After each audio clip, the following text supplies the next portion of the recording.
People end up reliving past experiences because they keep on replaying it in their minds. The symbolic meaning behind things is about mythology, because mythology is just symbolism. It's all about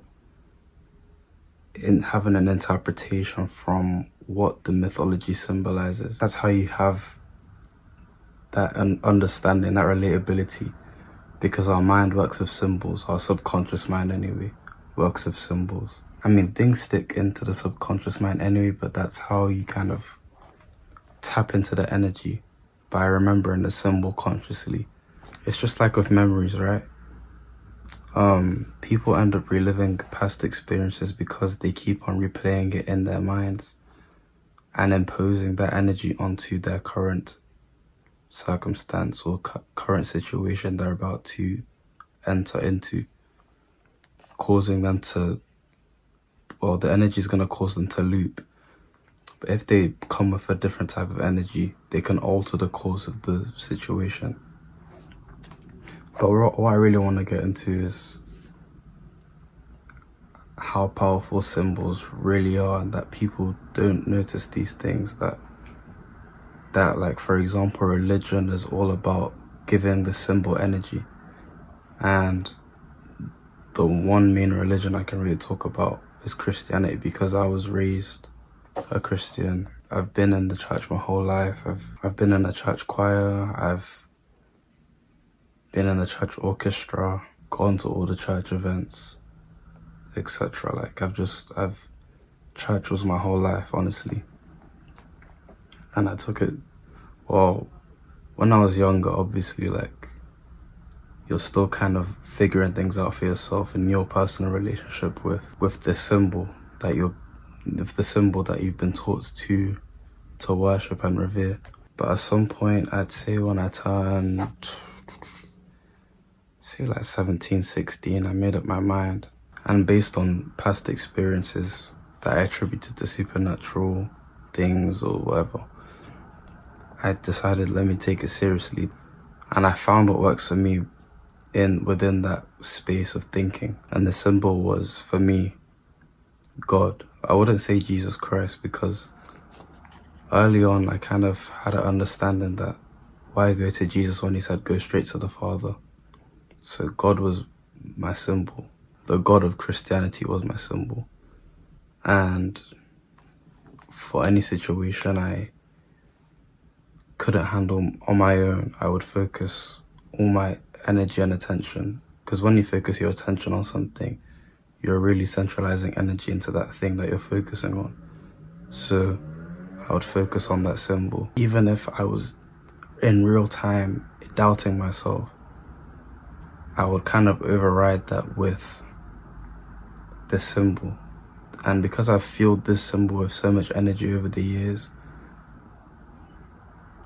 it will easily overpower doubt and any other negative kind of entities or whatever. Once you feel a symbol of energy, you'll see that symbol will start to give you energy back once you start to bring it back to your attention and things like that. So practice finding power in the symbol. Or if you really want to take control of your reality, yourself and your reality, you realize that you're the source of the power in the first place. For the symbol to have any effect on you, you have to affect it first. You're the person that, your energy, you're the one that fuels things with energy in the first place. You create spirits.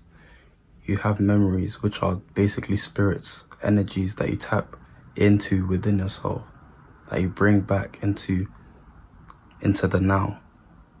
You know, once you have a success, you start to see that, oh, how you do one thing is how you do anything. If I just apply the same thinking I had when I had this success, I can repeat that success in different avenues, or over and over again in this one field. And it's the same with failure too. If you truly believe you're a failure, you're giving power to that belief. And you're going to continue to experience that belief. Prove yourself right. Because that's all the mind does. The mind makes things real. You make things real. And that's why having a symbol, I'd say it's important. It's not necessary. No, I would say it's necessary.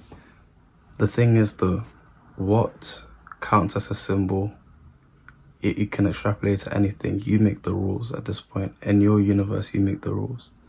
The symbol could be a mental picture of your higher self, a vision that you have for yourself in the future. A symbol could be money. The symbol could be literally an object. Like, hold on. For me, recently, I started to use this as my symbol. This is the laughing Buddha, obviously. If it's the laughing Buddha. I bought this when I went to America, like last year. What this represents to me is the overall character of a person that I aim to be. Someone that doesn't take anything personally, or doesn't take life seriously, but not in the reckless sense. I mean, not to take the illusion of reality as a real thing. Your mind literally constructs the images, or constructs what it's seeing. The only real part of what you see with your eyes is 0.0035%, which is being refracted by visible light into your eyes. And the rest of that is guessed, essentially, by your mind. Your mind is constructing reality as you see it. Therefore, the interpretation of what you're seeing will also be different. That's why, even though there's 8 billion people on the planet, there's 8 billion different worlds. And this reminds me every time I bring it to my mind. I used to carry this around with me, but it's kind of heavy. It's literally a stone. It's kind of heavy. But it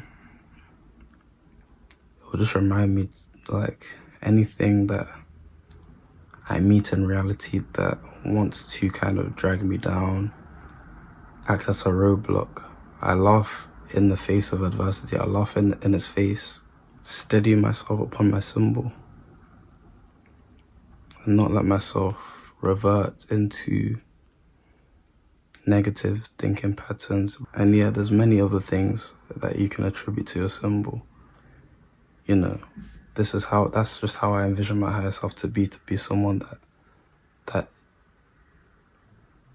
isn't fulfilled by anything outside of itself, doesn't need anything outside of itself to agree. The only thing that should agree, that should be in harmony, is my relationship with my inner self, my literally just myself. If you can find something to help you to remember that the only thing that matters is that you have dominion, or you have control over your own internal state despite external reality, if you can find a way to remind yourself of that, then you'll be able to alter your experiences to benefit you. You'll be able to alter yourself to match a preferred experience of reality. But just remember that nothing outside of you will bring you the satisfaction anyway. Once you've kind of gotten yourself to a place internally where you're good with or without seeing anything in external manifest, you won't even really need anything. The only person you'll need is yourself. Once you can become unimpressed by external things, the universe will seek to impress you. That's all I have for today. Like and subscribe. Stay blessed.